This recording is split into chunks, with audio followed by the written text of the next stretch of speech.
We will call the August 24th, 2023 meeting of the Norfolk Public School Committee to order. We will begin our meeting as we begin all of our meetings by reading the mission statement. Out of practice, so give me a minute. The Norfolk Public Schools offers a safe, joyful, and challenging learning environment that meets the needs of our diverse students. Through school, family, and community partnerships, we provide an education that inspires lifelong learners and cultivates caring and productive citizens of our ever-changing world. Can we get a roll call? Starting down there. Lauren Diaz. Lisa Sheldon. Jennifer Wynn. Medora Champagne. Sorry. Go ahead. Victoria Saldana. Ingrid Alarden. Okay, so as always, our first order of business this evening is public comment. When any member of the public can come and speak to a matter within the school, generally within the school committee's purview. I don't think we had anybody sign up, is that right? And do we have anybody in the audience who has nothing burning to say going on out there? Okay, moving on to correspondence, of which there is none, so we'll cross that item off of our agenda as well. And then I have a brief committee chair report. So we have the Friends of the Library issuing a fee waiver request for the annual Norfolk Friends of the Library book sale that I think we've all probably been to. That is a thrilling event that happens in April. So I think we've traditionally waived the fee for the use of the facility. I think they set up in the gym, right? They do. Yep. Yeah. So that's open to the public and is a great fundraiser for the library, who we are happy to generally partner with. But to waive the fee, we need a vote to do that. So we would be looking for a motion to waive the fee associated with the use of our facility for the book sale. I will move to waive the fee for the book sale. Can we get a second? Second. Okay, any further discussion? Seeing none, all those in favor? Aye. Aye. Motion passes. And then this is just a quick update. My second item on the agenda, which is the school committee calendar, needs to be updated relative to, I think, what we had discussed kind of at the end of the last school year. We are moving the May committee meeting to a new date so that it does not conflict with town meeting, so we can all be wonderful, productive citizens and go to town meeting and then meet as a committee subsequent to that, I believe. Right? Yes. Okay. So just an update. That concludes my part of the festivities so far. So we'll move on to Ingrid for the superintendent's report. Great. So the first item we have tonight, back in June, I notified the committee that Matt Hafner, our Director of Facilities, had accepted another position in another district and is going to be leaving the town of Norfolk and school position on August 25th. So tomorrow is Matt's last day. Over the summer, I worked with the town administrator and town HR director, as well as our HR director, to advertise the position, interview candidates, and make a final recommendation for a replacement. It is a shared position, and we have an agreement with the town. We are happy to announce that we have appointed Matt Malnrich, who has been our deputy, he's here tonight about to give a report, but our deputy director of facilities for the past 5 years, and has actually been with the district for 14 years prior to that, or 9 years prior to that, for 14 years total. He was a lead custodian here at the Freeman Kennedy. I think Matt has great support and respect from all the town department heads as well as school staff. He's very diligent and thorough in everything that he does, and I think he will be a pleasure to work with, so we're excited to welcome him. Certainly we wish Mr. Hafner the best. He set a very high standard for performance and leaves the district with the school facilities and town facilities in excellent shape. So I'm excited to announce that we have appointed Matt Malnrich for the position. As Matt is leaving the assistant deputy director position, we have that posted and advertised. We have several candidates who applied, and Matt and I will be working with the town to interview for that position and appoint a new assistant director or deputy director of facilities. I'll keep the committee apprised as we move forward with that process. Any questions on that? Congratulations. Congratulations. All All right, so I will introduce to you the new Director of Facilities, Matt Malnrich, to come to the microphone and give the opening of school facilities update.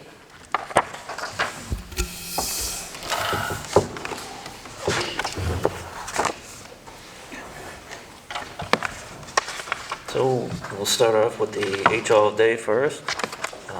We did several moves this summer to make way for the new principal and move the vice principal's office. We did new carpeting in her office and in the library office where they moved the tech department now.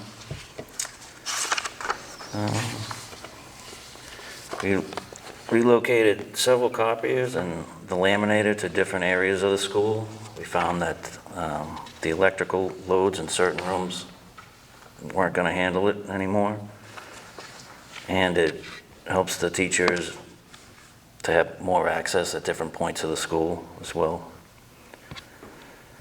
We had issues with the air handler at the end of the school year. The front office was boiling for most of the summer, but we finally got that fixed. It had several leaks and constantly was breaking down and not providing the AC. And we helped the tech team in the new conference room over at the HR day install a new smartboard or television to help with their meetings. At the Freeman, a lot of work done this year on the rooftop units. The rooftop units have been failing a lot over the past years. We're finding many. Close to end of life, Matt, correct? Yeah, probably like another 6 to 8 years. And we're also finding out the original building maintenance system that was installed with these units, it doesn't match well. So we're having a lot of issues with that. But like I said, so they were up there for like 2.5 weeks doing a lot of repairs. There's a lot more repairs that need to be done. So we scheduled some more of those because some of the items up there involve gas. So we have to fix it right away. So I think that will probably be coming up in the next couple of months to get that fixed. Over our state-based meetings throughout the year, a bunch of teachers had mentioned we have broken swings out at the playground, and the 2 toddler or youth swings have been missing for a long time. So we got those ordered this summer. We still have to install them. Down the 5th grade hall wing, we had several leaks, again, throughout the years, and we noticed that the entire hot water main pipe going down the hallway was corroded. We had the whole thing removed from beginning of the hallway all the way to the end and replaced and insulated again. Then several other plumbing repairs, as usual, like we do in the summer, the sinks, toilets, urinals. District-wide, for both schools, we worked with the kitchen and ordered several new pieces of equipment, new warmers, steamers, kettles. We had all new wiring and plumbing done in there, so they should be good to go this year. And then, as always, at the beginning of each school year, we have some landscaping done outside to, bring up the aesthetics of the properties, and that's about it. A couple things that I would just add with that, because I know budget subcommittee members are probably counting dollars as we talk about these projects. Our HVAC maintenance line is carried on the town side, so some of these projects are funded through the town maintenance lines. The other thing that I would say, I think Matt's done a great job. They also negotiated over the summer with a different vendor for our maintenance program because they were upping the cost of all of the repair and ticket tracking. So we've got a much better product at a lower price, so we saw some savings there. I think both schools are in excellent shape, as you probably saw coming in. The hallways are gleaming. The team is on schedule as far as cleaning, waxing floors. Both of our buildings are in excellent shape to open. So they've done a great job. So thank you to Matt and to outgoing Matt and to all of our maintenance team who've worked really hard this summer. Any questions for Matt? I did have a question. Is there anything like big, I'm sorry, I couldn't do the walkthrough tonight, but I know in the past when we've walked through, I know like the boiler's been a big issue. Is there anything like that's Coming on the capital. really, really old, like a big capital expense that you're concerned to watch out for? Well, for capital, like we were going over capital today, and Yeah. we might be putting in for the BMS system itself. What is that? Building It's the management. building Oh, okay. management system for all the HVAC equipment. Okay. Like I said, it doesn't match with those rooftop. We've had several contractors come in and say they don't know why they ever put this system with these rooftop units. Number one, it's a proprietary system, so we can't just get anybody in here to start making changes. Yeah. So that's one thing we're thinking about for capital. And The- the system, was that something that was added after the building was built? Or was that, I'm just thinking if we did a next project, is that going to be another issue? Like why wasn't this seen before? No, it was part of the original designs, and it's just that the management system doesn't communicate well with the units that are installed. So when we upgrade that, we know that we have a potential expansion project. We'll have to keep that in mind if we get capital funding for something that would have capacity, or because the addition is separate, it will probably have to have a separate management Right. system. Right. But we are aware, and we've talked about during the potential building project, some of the rooftop units are end of life, and building the cost of replacing those into a building project so that you save money on getting a crane, getting contractors out, Right. you do it all at once. Yes, So no, I get we that. have considered that doing that.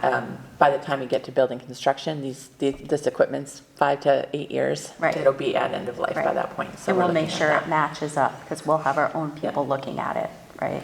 Yeah, I mean, it's not that it doesn't work together, it's just the efficiency of it, and the amount of alarms or failures we're getting is increasing dramatically as the building ages. Gotcha. Okay, thank you. Thank you. Yeah. One other thing I would highlight too is the kitchen equipment. We have a 5-year or a long-term replacement plan for all of our kitchen equipment. Because over the last year, meals were free and subsidized, we had a balance in the kitchen revolving account, and we were required to spend some of that money down this year and had very strict parameters from the state on what it could be used for. So some of that money was used to replace equipment that was going to age out to try to limit the impact of upcoming capital for major kitchen things. So quite a bit of money was spent at the Freeman Kennedy, as Matt said, for new steamers, but that was funded out of the cafeteria revolving, which was restricted to having to be spent for food service purposes. We did budget this year for one of our cafeteria, actually for both of our cafeteria monitors, also to come out of that revolving account. So, Are we ever going to bring snacks back? I mean, I'm just curious. I remember pre-COVID, what they sold. Oh, you mean the ice a la cream, carte a la items. carte, A la like, carte you know, items. and I remember that was like a big discussion, like, well, that's not healthy, we shouldn't offer those things, but then it was like, well, but we make money off of it. So I'm just curious. I mean, I know at my middle school, it's free for all, so like, I don't know. I'll have to check with the cafeteria, Just curious. the food service manager, and see what the long-range plans are. I'm not aware of what the Right. restrictions are at this point, so. Was I'll there a check. big profit line on the Choco Tacos? or- They don't make those anymore. I remember asking, they're like, no, we make money off of We were making that. some money on ice creams, but with the state I'm sure approving plenty free of it was coming out of funding, my household, so I'm just curious. I don't think it was overly substantial. No, I know we weren't killing it, but But I can like all certainly the check money. with her. I'm just curious. Thank you. Any other questions for Matt? No, I just want to say to Matt Hafner, just thank you so much.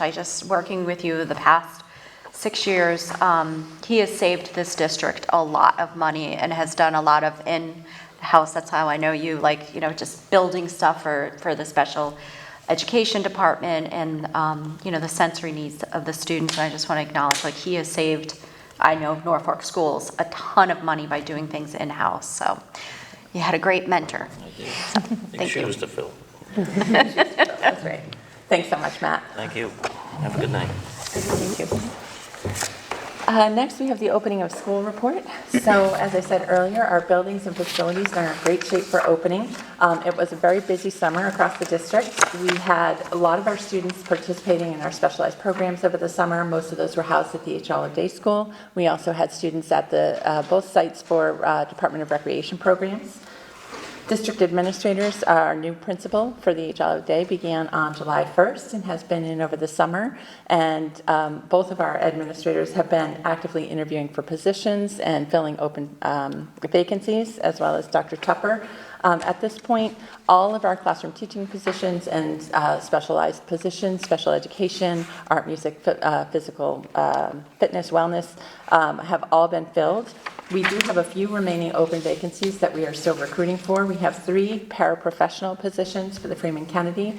Dr. Tupper has been interviewing all week. We hope to have those positions filled in the next couple of weeks. As I mentioned earlier, we still are looking for the deputy or assistant director of facilities position. The SAC program is looking for site coordinators at both locations, both Freeman Kennedy and H. Olive Day, as well as SAC assistants. That is not unusual at this time of year. It is a tough to staff program because of the hours that it operates. But Tony is aggressively working on that with our HR director and continues to interview. And I did hear as of yesterday, we still are looking for 1 lunch monitor for H. Olive Day School. So that's an addition. Our technology team had a very busy summer. They did tremendous work. As you can see, we have a new smart board here in the library. It's a TouchView interactive board. All of our smart boards were aging out. They were 10 years old, and they were 2 years old prior to being installed in the building by the time they were ordered and came over, which is not uncommon. But they were all end-of-life expectancy. We did put a capital request in through the town last year that was funded, so all of the boards at the Freeman Kennedy were replaced over the summer, and our team worked to do the install to save costs there. We also upgraded several security cameras that were reaching their end-of-life expectancy. So the tech team did work on that. Over the summers, we also collect all of our student individual devices. They clear the devices, clean the devices, re-image with any new curricular programs that need to be housed on student equipment. So it was busy for the tech team, but again, all of our technology is installed. They are up and ready to roll equipment out on Monday and are ready for students to come back. Enrollment was pretty consistent this summer with what it's been in the past. We have registered 8 new students at the H. Olive Day and 13 at the Freeman School, slightly lower than last year, but pretty consistent with past practice. As you know, we're watching very closely student enrollment numbers. Over the past 5 years, we have over 100 new students, which is what's driving our need for space and the building expansion project. So we're watching that closely. And we'll be going in the fall to town meeting for funding for schematic design and engineering services for the building expansion project. New staff orientation was held today. Vicki, do you want to talk a little bit about that? Sure. So, so every year we do a presentation which we kind of do an overview of kind of working in Norfolk. We have different departments that come and just kind of highlight important things to know for our new employees. Some of the things that we discuss with them is we share some human resources like need to knows about mandated trainings that they need to go through, like where to find different forms, how we do payroll, things like that. I go over our district curriculum highlights, and kind of walk through our new staff members where to find resources, like who they should contact.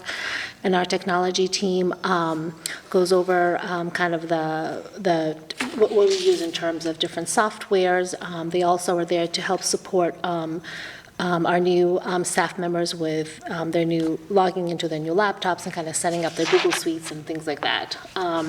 And then we've added the last 2 years a separate training that we could have a break-off session where for our paraprofessionals and our substitute teachers, where we kind of focus on like what it's like to be like a sub in our district, like what does that look like? So, and we kind of walk them through just like what you expect. So when they arrive, when they get called in, like they kind of know what to kind of anticipate. And for our paraprofessionals, we also talk about like different professional development and kind of things that pertain to them. And then our teachers have an opportunity to spend the afternoon with their mentors. We do a mentor training with our two coordinators, Ellen Horton and Holly Merritt, who do a presentation on about what kind of the focus areas are for the school year. Our mentor coordinators hold monthly meetings for our new hires that they come and they kind of cover a variety of topics. So, and they kind of talk about what support is available in terms of mentoring. And then our new teachers have an opportunity to spend the rest of the afternoon with their mentors, kind of getting ready for the first start of the day.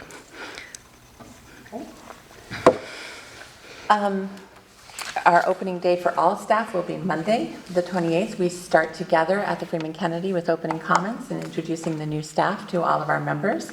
And then we do have time for teacher transition meetings. So each grade, for example, preschool teachers meet with the kindergarten teachers and share important information about students as they're transitioning up.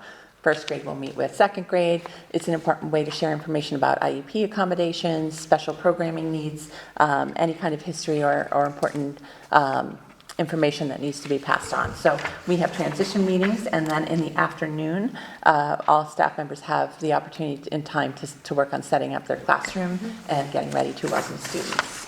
First day of school for students is the 29th, which I'm sure you're all very well aware of. Bus routes, I should have added, bus routes were posted and sent out on Monday.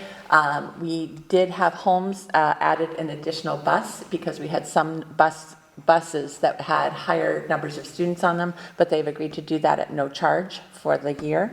So we've reached that agreement, and we will have an additional bus providing services next year. Any questions on the openings of school report? With the 3 paraprofessional vacancies, if there's any delay in hiring, or do you have coverage that every student who needs paraprofessional has one? What we typically have to do if we are short in the opening days is hire a sub to come in and work with the student, or we shift staff around to make sure student services are covered. Okay. It's not uncommon. We have a lot of late resignations because we often hire paraprofessionals that are licensed teachers. And who may get a teaching position late in summer.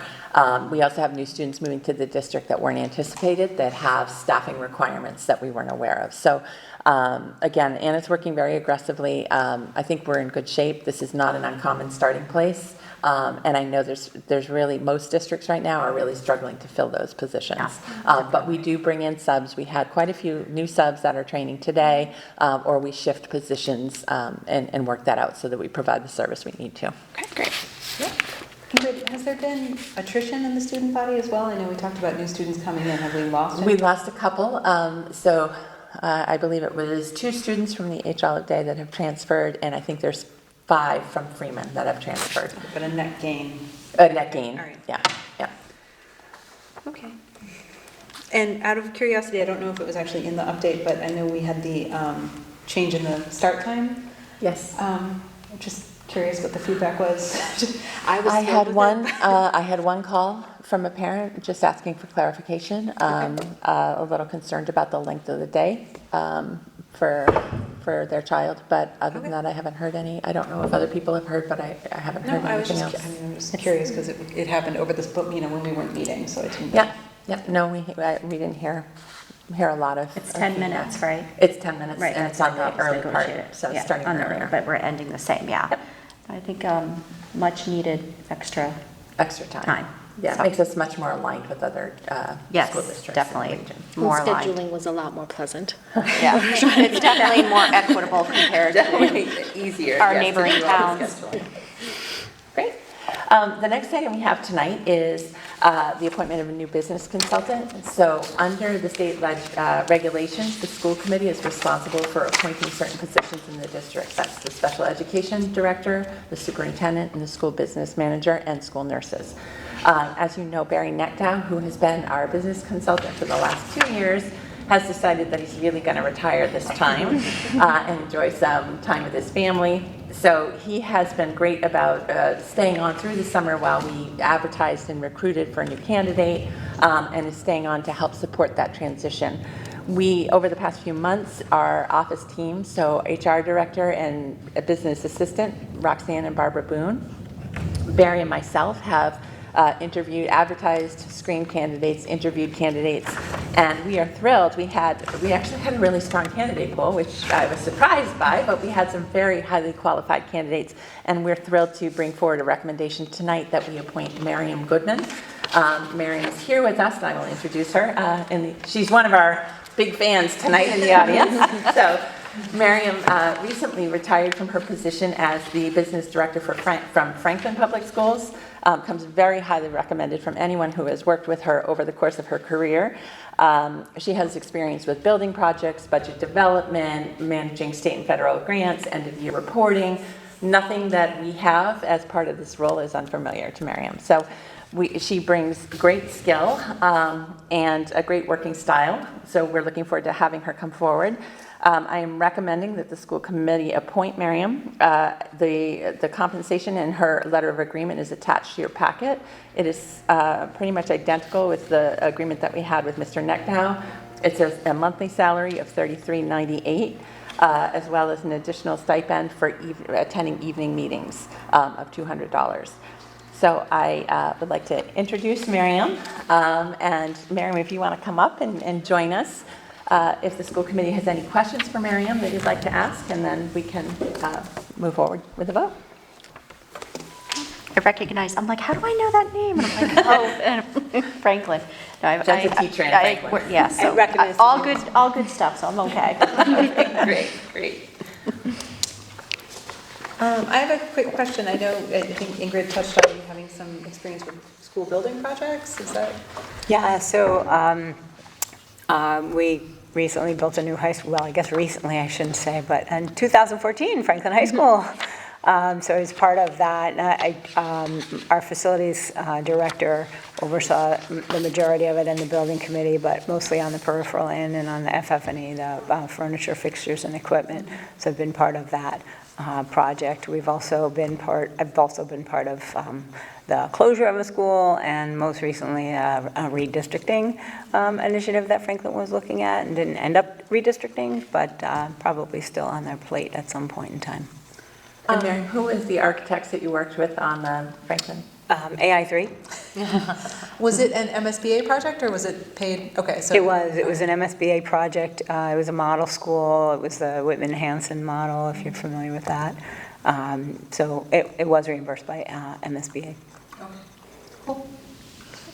Very well needed too, that place was Yeah. dumpy. I've only ever seen the old one and The old one. yeah. Oh, the new one's The new one's beautiful. really beautiful. Beautiful. My kids were lucky to be able to go Yeah. through it. Yeah, Great. Any other questions?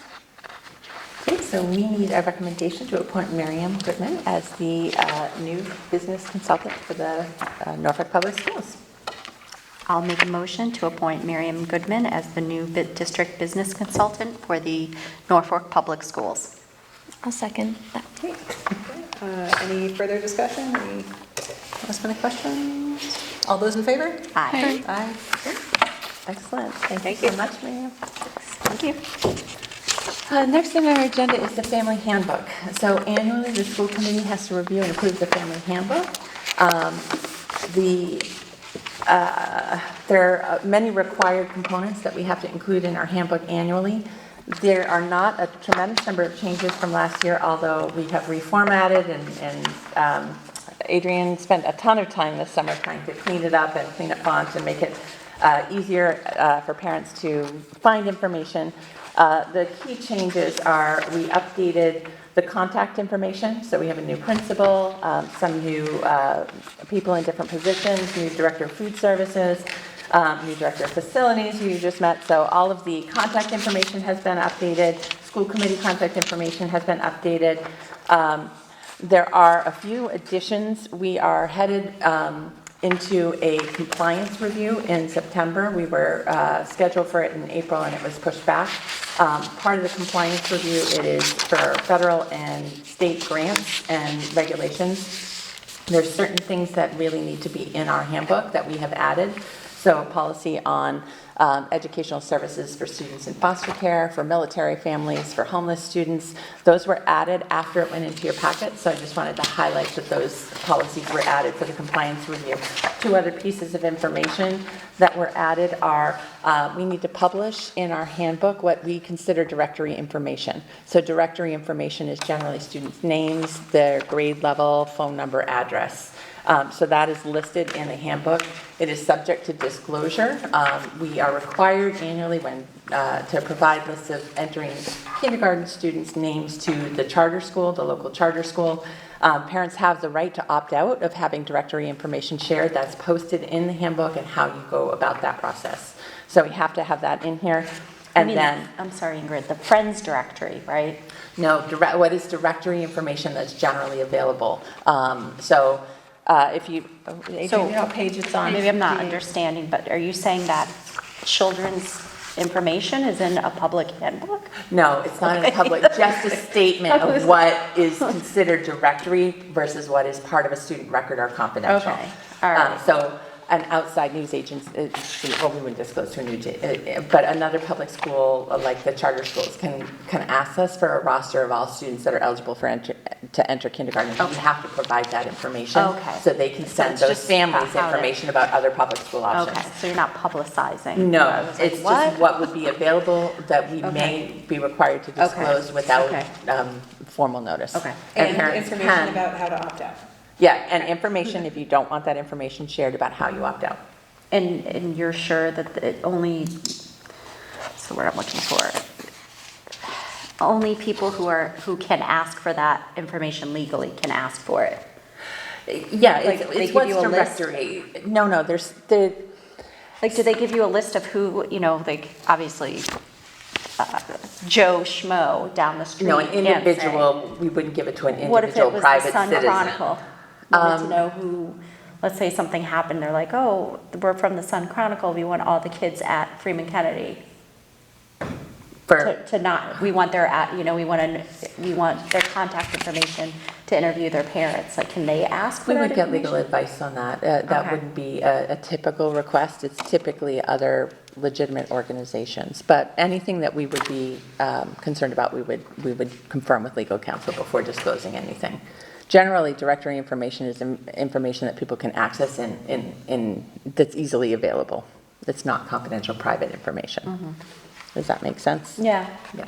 yeah. And we are very careful with that. I know you are, But there are situations where parents may want to opt out. It's generally if, sometimes if there's a custody Right. situation where they don't want information or pictures posted, things like that. So we provide that statement in here, and we provide information for parents on how they can request to not have any information about their child Okay, ever released. thank you. Okay.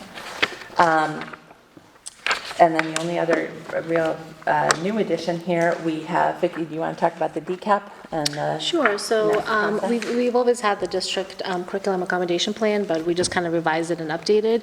And it just basically has information about general accommodations that are available to all our students and all our learners.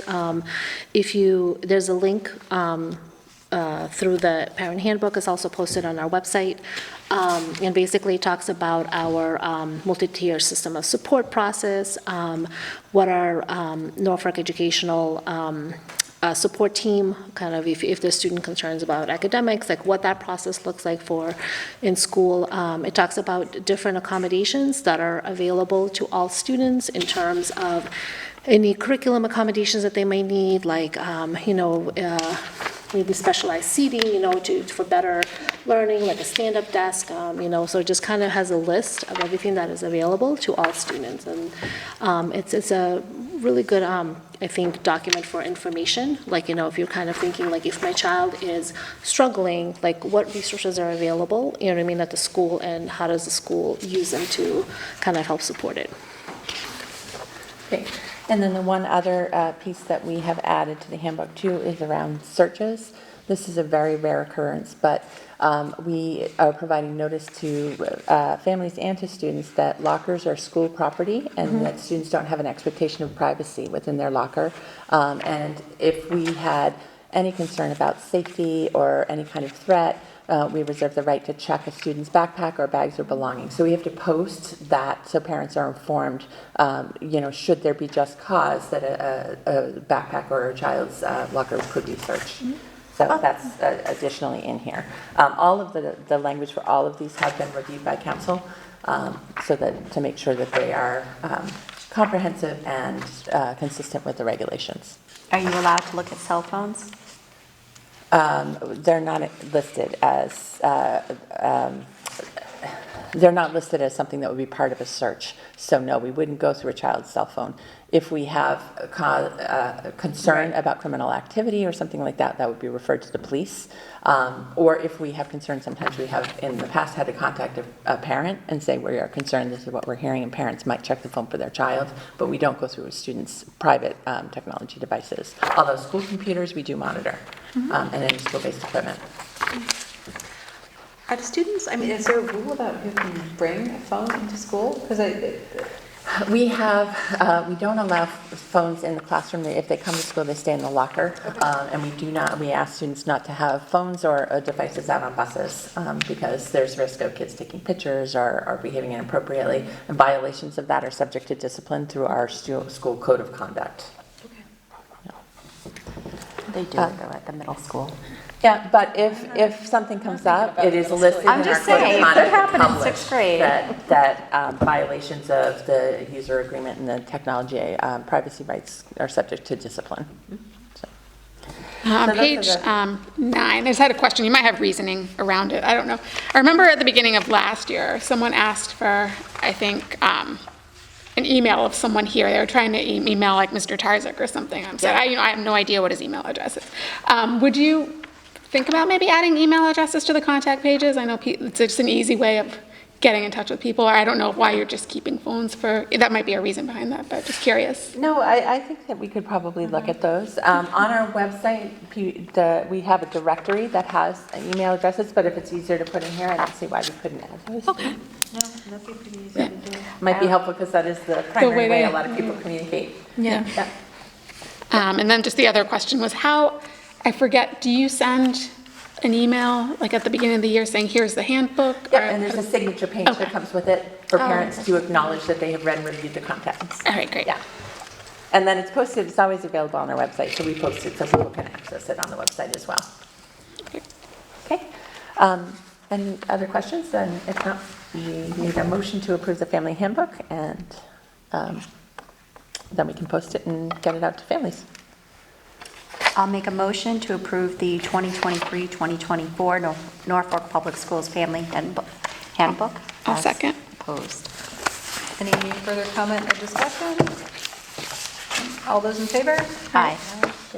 And so we'll look into seeing if we can add the email address for those contacts. Yeah, I wouldn't say if it's like urgent for this year, but it's easy to add a line. I think people do like to just send their email. And Well, if we do that too, the handbook is online, so you just be able to click. Perfect.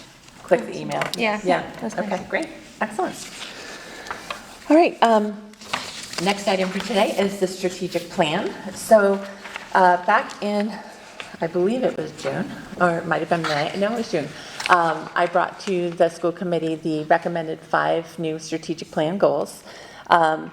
As you are aware, I worked with the strategic planning committee all of last year. We started meeting in November, and we met throughout the year and over the summer. We had a great committee, and I just want to recognize all of the individuals who served on that. So Victoria Saldana, our Director of Curriculum, was on the committee. Anna Tupper, our Director of Student Services. Trish Kelly, Director of Technology. Roxanne Bordeaux, our HR Director. Raphael Sardi, who's one of our district IT staff members. Karen Muirhead, who's a special educator at H. Olive Day. Carrie McSweeney, a special educator at Freeman Kennedy. Robin Bannon, a grade 6 teacher. Mary O'Riordan, a developmental math specialist. Melissa Mayo, who was one of our parent reps. Michael McCarthy, a parent representative. Praneeth Matira, a parent representative. Stephanie Power, school social worker. Cynthia Riley, school psychologist. Lorna Carter, paraprofessional, and Ellen Horton, our technology integration specialist. So we had a great team of dedicated people who came to all of our meetings. It was a very comprehensive process. As I shared with you in June, it was a data-driven process, so we spent probably the first half of the year reviewing and analyzing a lot of different sources of district data. We looked at student achievement data, we looked at student attendance data, we looked at data from parent surveys, community surveys, staff surveys.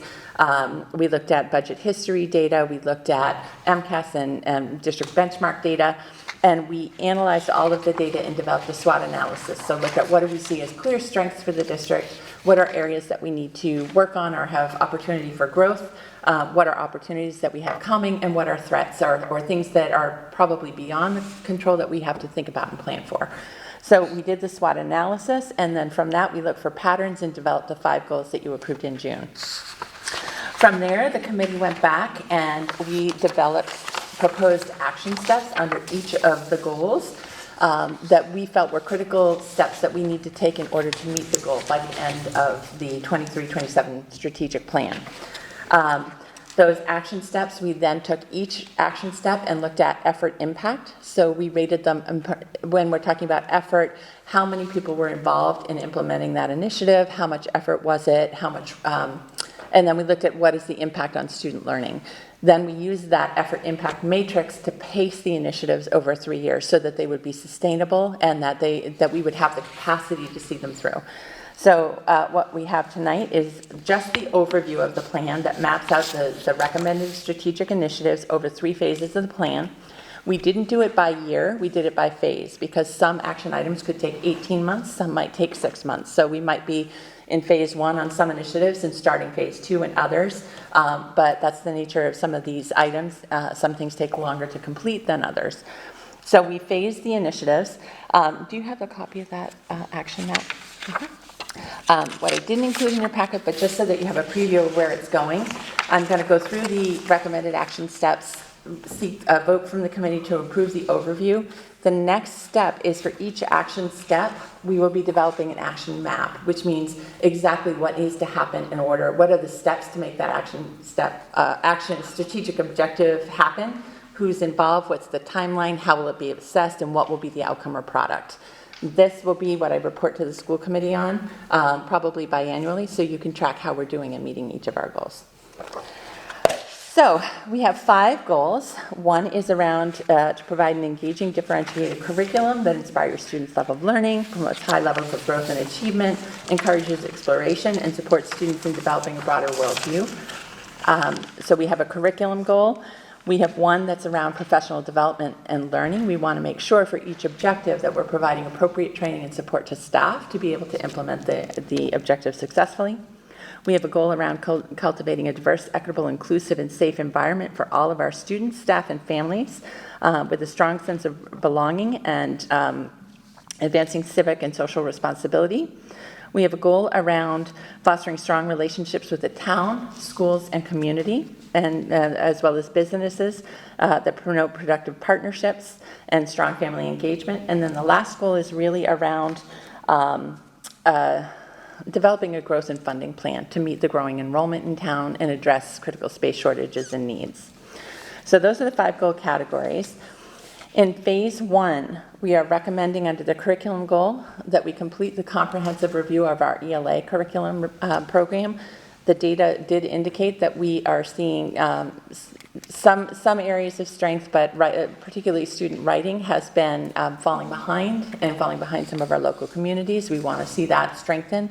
We also want to look at our phonics and phonemic awareness programs and make sure that we are using materials that are scientifically proven to be effective based on the science of teaching reading.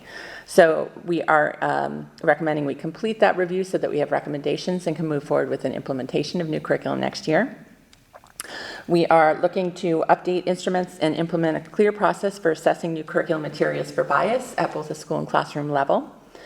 That is also required for all districts receiving federal grant or state grant funds, and we will have to submit that in our compliance review. We have historically used the Washington model, but we are looking for something that also is, the Washington model is comprehensive, and it's really good for looking at brand new programs or comprehensive curriculum, but it's cumbersome to use when you're looking at, bringing in new read alouds or other kinds of materials. So we're looking for a more quick assessment to provide to teachers to look at, books or resources that they're bringing in to supplement the program. We are continuing to revise and enhance our social studies curriculum. So typically our curriculum review process goes, we go through the review, we identify where we're strong, where we have needs, we make recommendations, we adopt a new curriculum, we implement that curriculum with fidelity, and then we revise and supplement based on that experience where we need to. So we are in the phase of, we adopted our new social studies curriculum a couple of years ago, and we're continuing to make sure that it is representative and that we are supplementing and making sure that program's comprehensive. We also now we have 10 extra minutes. It doesn't seem like a lot, but it is. But we are looking to reevaluate our instructional schedule, looking at time on learning requirements by content area, looking to see if there's ways. We are stretched thin with staff, as you know, for our special subjects, but we're looking to see, can we create longer learning blocks of uninterrupted time for teachers, and can we create blocks of time for MTSS, remediation, intervention, and enrichment programming. So those are the curriculum goals we're looking at for phase 1. For phase 2, the PD, again, to align and support those goals, providing PD to prepare for the implementation of a new ELA program, so strong PD on the science of teaching reading and some of the recommendations we are anticipating coming from the review. Providing PD for teachers on assessing curriculum for bias, and again, looking for that classroom level quick assessment instrument that teachers can use.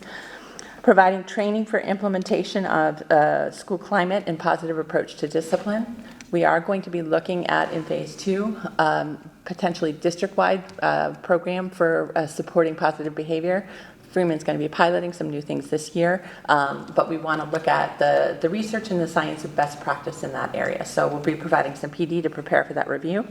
We're also really looking and trying to think, one of the positive things that came out of COVID is that we have been rethinking how we deliver information and looking at different ways that we can provide professional development, leveraging technology, looking at other regional partnerships, online courses, things like that. So we are going to be, with the PD committee, spending some time looking at alternate ways of delivering content, and also developing a comprehensive training program. It'll be a virtual learning module program for all new staff. So as Vicki said, we had a new staff orientation today, talked about district emergency plans, overview of technology, all of those things. However, as a district, we onboard people all year long. So we might have a new sub start in October. Right now, we have the safety module, so we require anybody before they are in the classroom or responsible for children to go through the emergency training. So they view a module on our emergency protocols, lockdown procedures, all of that. We're expanding that to include things like mandated reporting, overview of curriculum, how to use the technology in the district. So Vicki has completed the draft of all of those modules, and we anticipate we want to get that up and running, refine it, make sure it's effective, have an online tracking system for people to sign and get a certificate of completion so that we know that anybody in the building has been trained in all of the core elements and expectations for the district. So those are the PD initiatives for next year. In terms of community, inclusive community, again, we want to take a look at the needs of the district from both schools for potentially a positive school climate or a positive approach to discipline.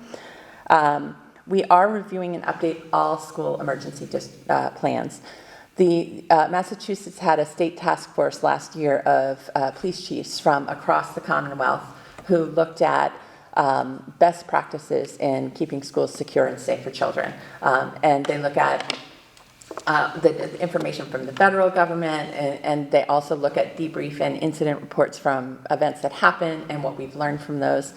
Emergency planning is critical, and it's one of our top priorities. We want every parent to feel safe sending their kids to school. So we look at our protocols and procedures all the time, and we regularly update and strengthen and improve them. So we're in that process with the police. We will do, every few years, we do a building security audit. We look at, I'll be honest, when we did the initial review, we have a tremendous amount of things in place, and I think we've really led the charge in this area for a lot of our counterparts. We have the Raptor system. We screen every visitor with their license upon entry. We have security cameras throughout the building. We have had comprehensive outside training with specialists that come in and train all of our staff in emergency response.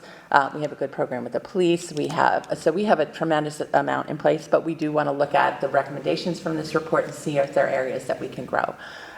So we're in the process of doing that. Again, all of these recommended items came from the data from the surveys or our analysis. One of the things that we are thinking about is implementing a peer leadership mentoring program. We have many students in our substantially separate programs. What we've heard from parents is that sometimes students don't feel as connected to their peers when they're spending more of their time in a substantially separate classroom or program. So we have some teachers that would like to pilot a peer mentor program of reverse inclusion to help students feel more connected and also to help students understand different challenges and strengthen their relationships with members of their class. Another thing that's coming down the pike very quickly that we want to really take a look at is our technology department and planning for a position on AI and how we're going to address that in the schools, as well as we really want to relook at screen time expectations for students by grade level and what our tech integration program looks like. We've been doing a lot more non-device technology with our kindergarten and our younger students, but we want to really look at what that scope and sequence look like, what is our position, what counts as screen time, and think about the social effects of that, as well as, again, changes in the world around AI. So we would like to have a committee look at that this year. And we also want to expand our district disability awareness program.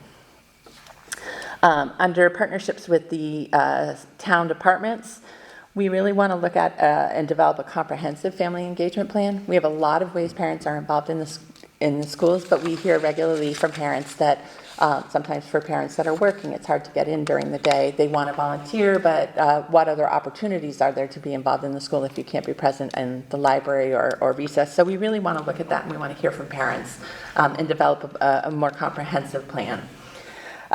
We also heard from parents, and we want to respond to this, to develop resources and supports to help parents and guardians understand the evaluation and IEP process, especially parents that are new to special education. We've heard from people it's overwhelming and you don't really know what to expect or who's at the team, so we want to really think about that and develop a plan for that. And in terms of the town, we want to work with the town on the development of the master plan that they are in the process of. Schools are a big part of the town. We are the majority of the budget and the majority of staffing, so we want to be involved in that. And we need to secure and support funding for schematic design. And we would like to establish, for the past 2 years, we've had a district equity committee comprised of teachers, administrators, and paraprofessional staff. We really want to transition at this point to make that a community committee and bring parents and community members in to see what more can we do to make the schools feel open and welcoming for all of our families and children. So those are our proposed initiatives for phase one. It's a lot, and again, it's not 1 year. Some of these things will be done in a year, some might take 18 months.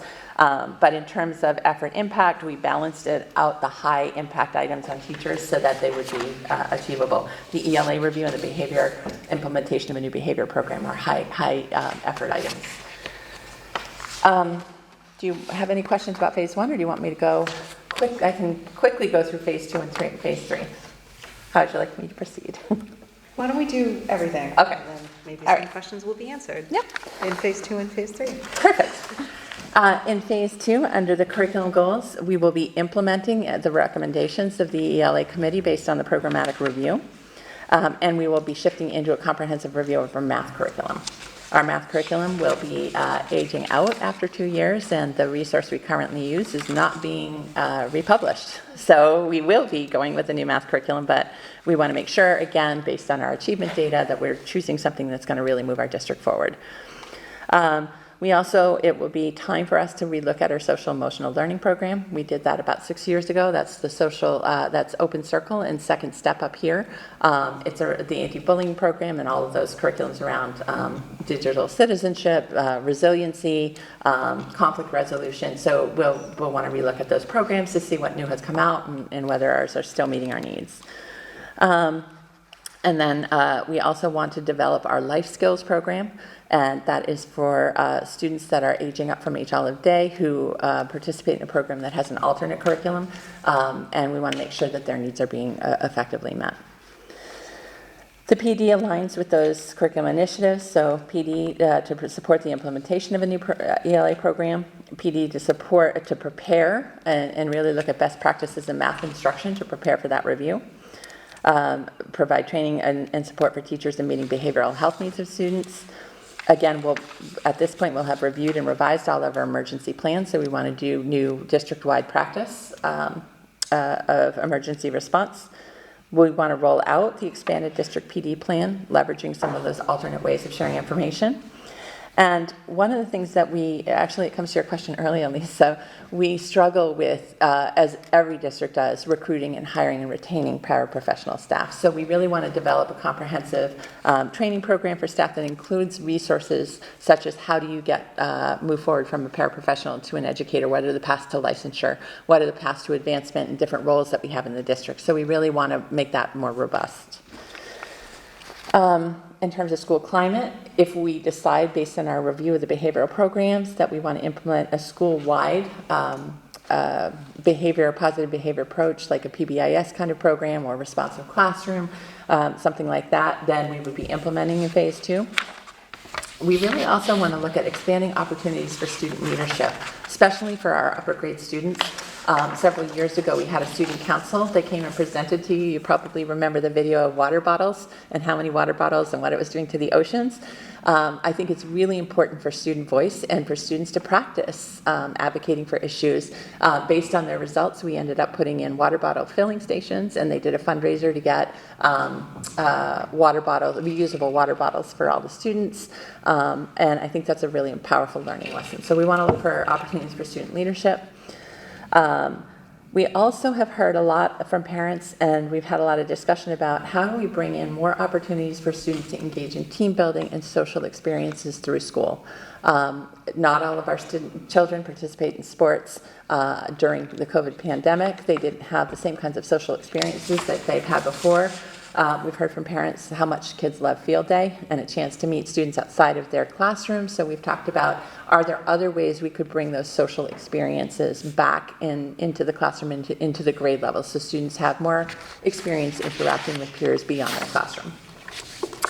And the last item there is we would like to establish a regional study group with mental health providers from both the school and from the community to really study the issue that we are seeing of the increase in anxiety and depression in youth, and to really look at what proactive things can schools do to try to mitigate that effect, whether it's looking at things like homework or social media. What can we do to try to support efforts to keep kids healthy and to try to mitigate some of those negative things that we're seeing trending. And they've actually been trending up in the state of Massachusetts since 2008, so long prior to the pandemic. The percentage of students with behavioral health challenges, such as anxiety and depression, has gone dramatically up. So we want to really look at that and see what we can do.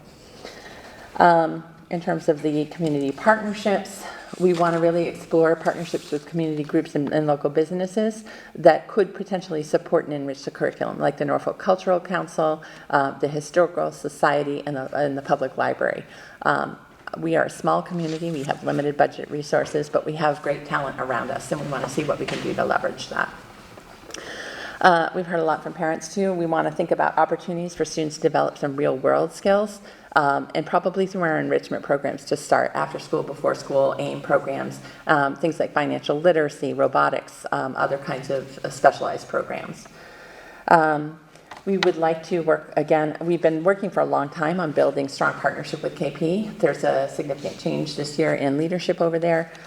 So we put in phase 2. We want to continue to explore ways to support the transition of students going from grade 6 to grade 7, and for parents to access information about what KP offers in programs before their children hit grade 6. So looking for ways to strengthen that partnership.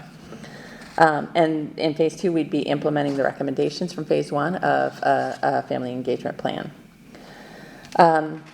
In terms of the long-range planning, we really want to, most of our departments have projections in place for major equipment, but we really want to do an updated 5-year financial forecast for every department, so that when we're thinking about the cost of enrollment, we're also thinking about what does that mean for kitchen and how much food we can produce, and smart boards and things that might be aging out. So we want to develop that. And we also want to work on a recruitment and retention plan for critical shortage positions and for diversification of staff. As we've talked about before, there's certain positions that are really hard for us to fill. Special education positions, math specialist positions, really tough for us to fill. And we really want to expand where we're recruiting and bring in more diverse candidates. We think it's really important for our students to learn from a variety of different individuals with different backgrounds and experiences. So that is in phase 2. Phase 3 is shorter, so I'll be briefer. Typically, phase 3 is shorter because some things will be pushed back or rescheduled. But in phase 3, we would be implementing the new math curriculum, and we would be starting our review of the science curriculum. Again, as I talked about earlier, once we adopt and implement a new curriculum with Fidelity, once we do it through a year, we see where does the curriculum need to be shored up, where do we maybe need to change the pacing so that we're completing things, so we would be writing the curriculum the following year for ELA. PD will align with those goals, supporting the new math curriculum, changes to the SEL program, preparing for the science review, and Dr. Tupper and the special ed department want to look at expanding our co-teaching model, so more teaching teams co-teaching, so bringing in co-teaching PD. For the school culture, we'd be implementing a revised social emotional learning curriculum based on that review. In terms of community relationships, we really want to partner with some local agencies, rec department, Norfolk softball, things like that, to look to see if there's ways that we can increase access to sports and community events for students with various disabilities. We heard a lot from parents that it's really hard to have children participate in specific sports through the town or through local organizations and have accommodations made to support the child's success in that. So we want to see how we can partner to support that. We also would like to look at a comprehensive school and town communication so that when we share information, we're sharing it out with Norfolk families. We are in the process of trying to figure out how to get information out more broadly around our building project. But we would like to take what we learned from that and kind of build on that so that we can keep the community at large more informed about the schools, what we're doing, what our successes are. So we're looking at partnering with the town and other departments to make communication and information easier to access. We heard from parents too that this is a challenge on the town side. They don't know when things are happening. So if we can kind of all work together to develop a sort of central hub for communication, we think that would be beneficial. And then last, after we have our financial plan and a master plan with the town, we know there will be continued budget shortfalls. So we would like to look at opportunities to expand our grant funding. We do a lot of grant writing now, but we have limited capacity with the staff that we have that are doing multiple other jobs. So considering potentially a shared grant writing position with the town or other opportunities to create opportunities for to pursue more outside funding to supplement our programs. So that is the proposed overview of the strategic plan and goals. As I said, I'm looking for the school committee to vote to approve the overview, and then the next step would be we will, for phase 1 only at this point, develop the action plan maps, which I will also bring back to the committee to review and approve. So it'll be more details about what's involved, what the outcome measures will be, what the timeline looks like, and what the metrics will be for success. So happy to take any questions on the strategic plan proposal. I have just a general question. I'm kind of new to the committee, so I'm not quite sure what comes back to us. And like, will each kind of step of this and the more information be brought back to us to vote as the steps go forward? Yep, so Okay. what I'll bring to you next, if this is approved, we'll develop action plans for all of phase 1 objectives, and I will bring all of the action plans back to Okay. the committee. And then throughout the year, there's a column in the action plan that just updates progress for each step. So has it been started, completed, in progress, and I will do an update for you, depending on when it's approved and when we get started, probably halfway through phase 1, I'll give you an update of where we are, and so the committee will get regular progress updates. Okay. Once we complete phase 1, we'll develop action plans for phase 2, which will then come to the committee to be approved. So it is the committee's involved along the way. Gotcha. Ingrid or Victoria, do you, since we're a regional district, do you speak with Rentham and Plainville, see what they're doing, or at least talk to KP Middle School and say, hey, what math curriculum, and is there an elementary level to it? Yeah, we do collaborate with the other 2 districts. We don't always make the same decision. But we do collaborate and we look at what people are using and we try to work on aligning as best we can. And we do work with KP, and we did invite KP to participate in the strategic plan, but they were in transition. So we have shared the information with them, and we do partner as closely as we can. Other questions? Can you talk a little bit about where you are right now in the ELA curriculum review and kind of how that works, like the review process of the steps More involved? than happy to. So we started in the spring of 2022. We have 11 committee members. We have representation from a grade level teacher representative. We have special education representatives. We have I have administrators on the committee too who join the committee, and we have paraprofessionals on the committee as well. And we basically started with sending out surveys to be able to gather information from our teaching staff, kind of like what are some of the strengths of our ELA curriculum and what are some areas of weakness that we have identified.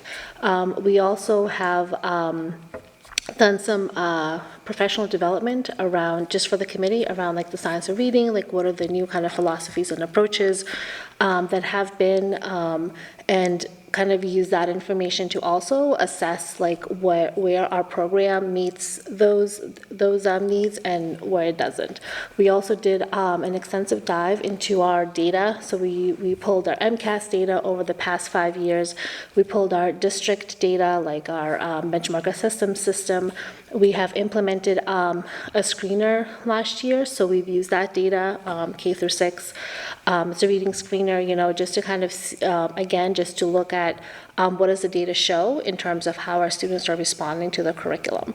And then we use all that information and created a pretty extensive rubric, which I'm happy to share. It has different areas that we want to focus on in terms of how are we meeting the different needs in terms of writing, just different phonics skills, phonemics, grammar, just kind of all the components of instruction. And we use the Massachusetts frameworks as kind of like our guide to help us. And then we basically measured our current curriculum against it, So after we kind of did all that, we found that Lucy Calkins really does not meet the needs in all our areas. So we decided that we're going to go and start looking at what other programs are available. The state has done a really comprehensive job in evaluating programs. They use, it's called the Curate, C-U-R-A-T-E, if you're interested. It's right on the DESE website. They basically did an extensive overview of all the different programs that are available. And the way that that works is that companies have to submit information to the state, and then they have a committee that is like researchers that are from that kind of focus on literacy. They have a group of teachers from all different districts in Massachusetts, from cities to towns, job alike, from all different grade levels, that use an extensive rubric to be able to evaluate the strengths and weaknesses of each program. And then they publish that list, so, and they've kind of become the highly recommended programs that the state is giving us. So it gives us a nice starting point. There's probably,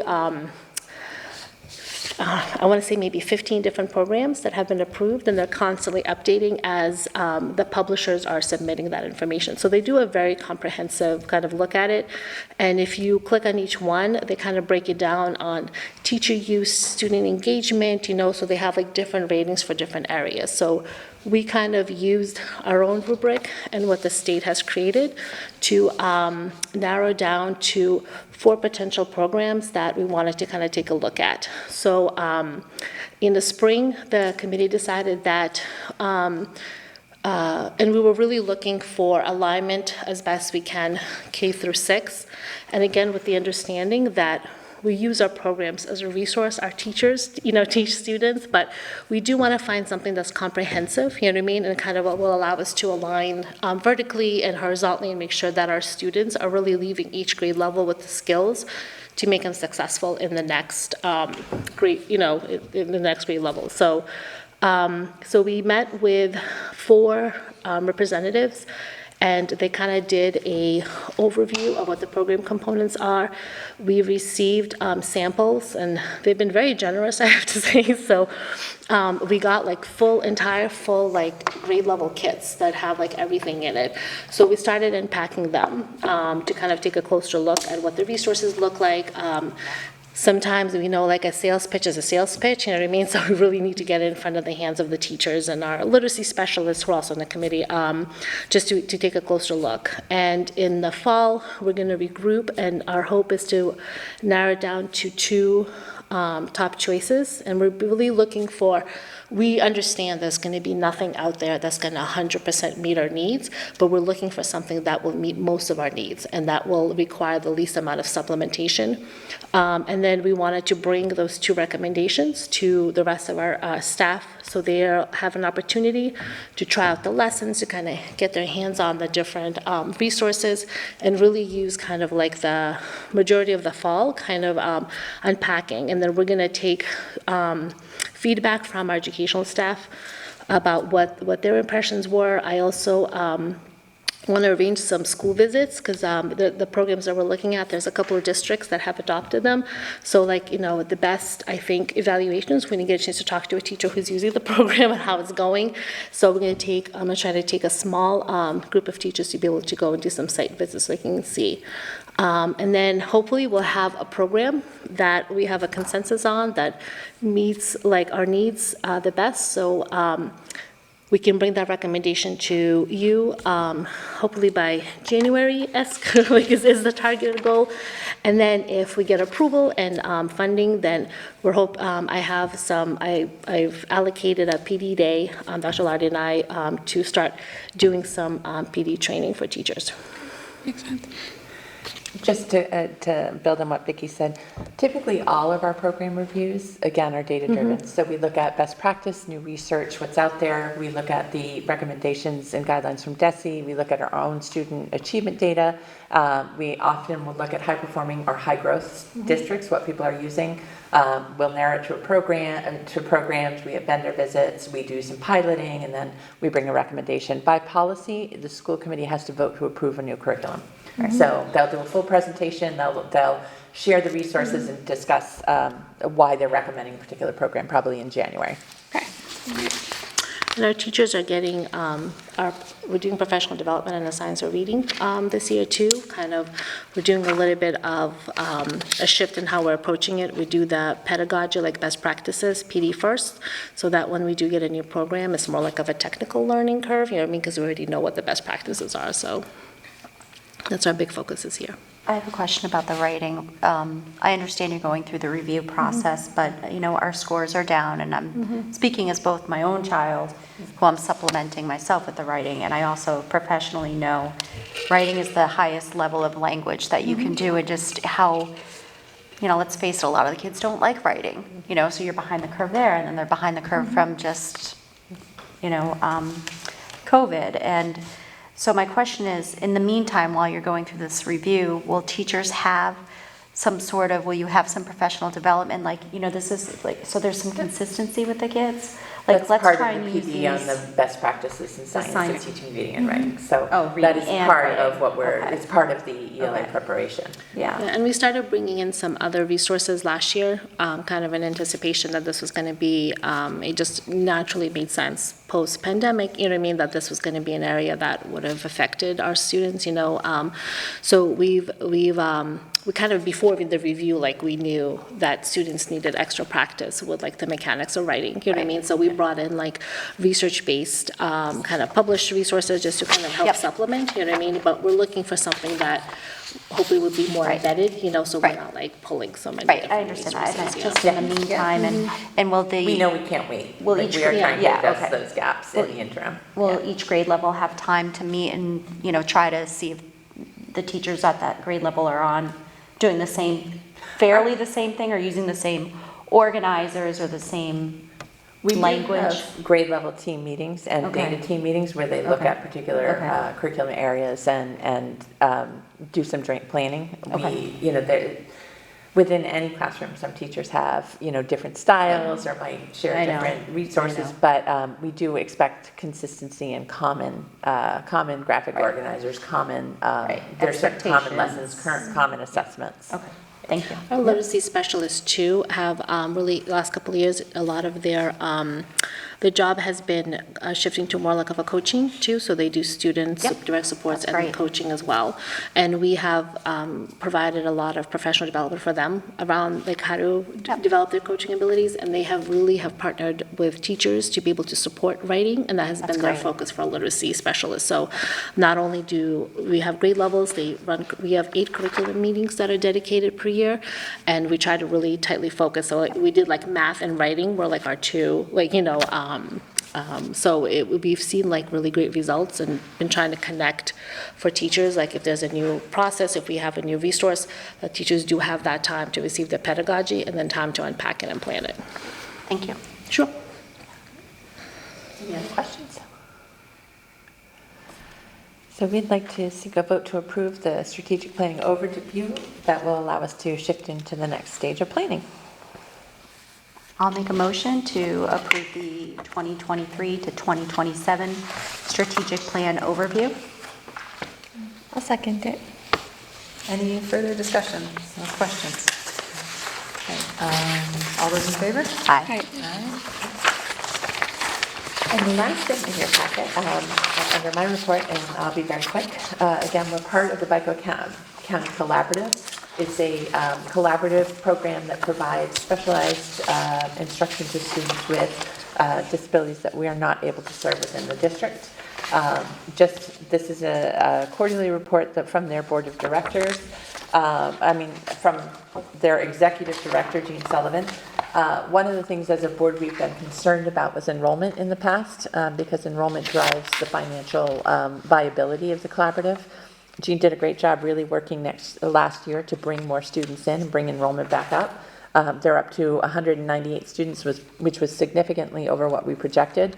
I think the collaborative is in a much healthier financial position than they have been.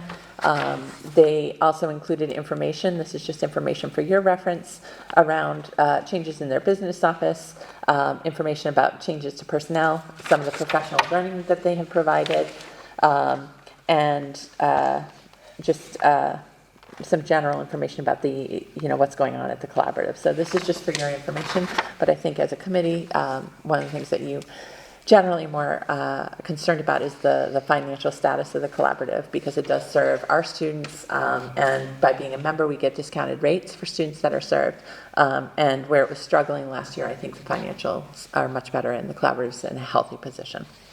So happy to answer any questions people have, but they've done a great job with their programming. That's it for me tonight. All right, I think we're going to be quick on the next agenda item as well. We have committee reports. Jen, anything from King Philip? Yes, our last meeting was June 12th, and it was long because we said goodbye to Paul Zinni, who retired. He was our beloved superintendent of KP, and we welcomed Dr. Drolet from Seekonk. Let's see, lots of good stuff happened in June. We had the KP softball and baseball teams made it to the finals. We had a wonderful graduation at Stonehill College. They handed out a lot in awards to students. Sadly, Dr. Mobley, our principal at KP High School, is also left, and we honored her and said goodbye to her. She went on to another school district, science and math or something like that. However, they hired a wonderful new principal from Hopkinton, I think, Holliston? Holliston. Math principal of the year last year. Yes, math principal, Nicole Bottomley. Then Paul shared, they did a brochure for recruitment.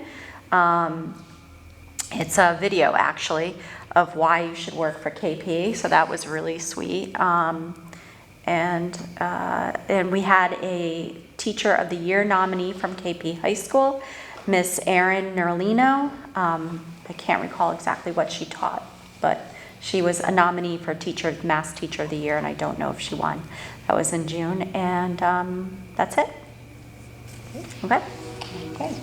Policy Subcommittee has not met since reforming, so there is no update. New items. Let's see. We have an application for a school partnership renewal from a steadfast school partner, the Norfolk Lions.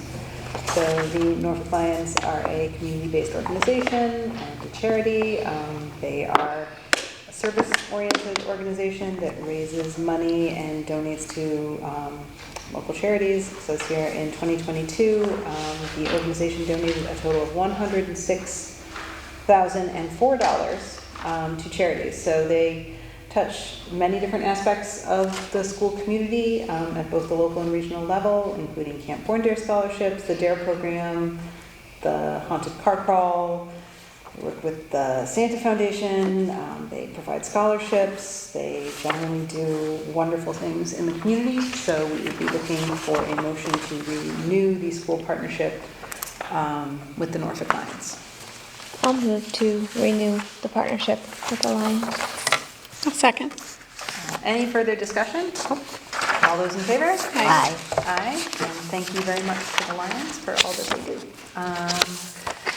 So, let's see here, we will need to review the school committee meeting minutes from our June meeting? Was it the July, it was you weren't there. Oh, that's right, okay.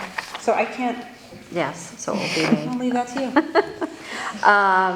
So I just have a little comment, spelling under call to order. If you could add a Y instead of an I.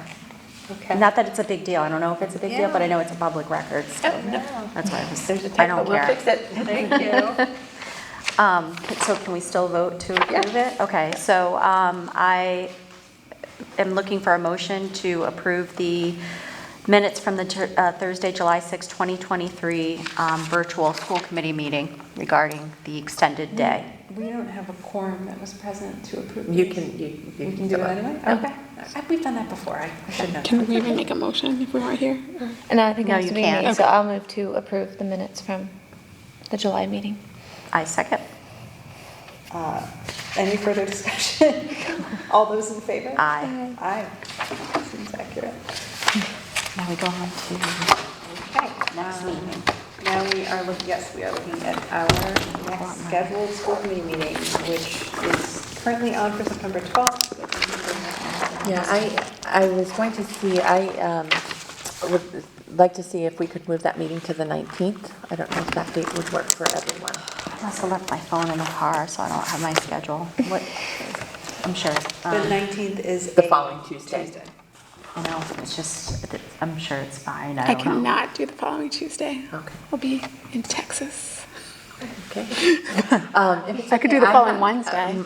My daughter's having surgery on the 13th, so I have to be out that day. So if we can send information to you guys about potential dates and everybody can just respond, we can set the date by email. Work, open house, like I just have, Okay. it's in October, but All right. Lisa, would the 18th be possible, or you gone that week? I'm gone the 18th and 19th, but Okay. back So the 20th. 20th, the Wednesday, the 20th would work? Wednesday won't work for me, but, so. What about the 21st, the Thursday? I have a conflict on the 21st. So we'll send dates. Why don't we do that so that see what we get for a quorum. Don't need to What we subject Yeah. it for public. I can't, I don't have my calendar, I can't. To be continued. Exactly. Thank you. So that is it. We are just looking for a motion to adjourn, if anyone is so inclined. So moved. Second? All right, all I'll those in second it. favor? Aye. Aye. Motion passes. Yeah.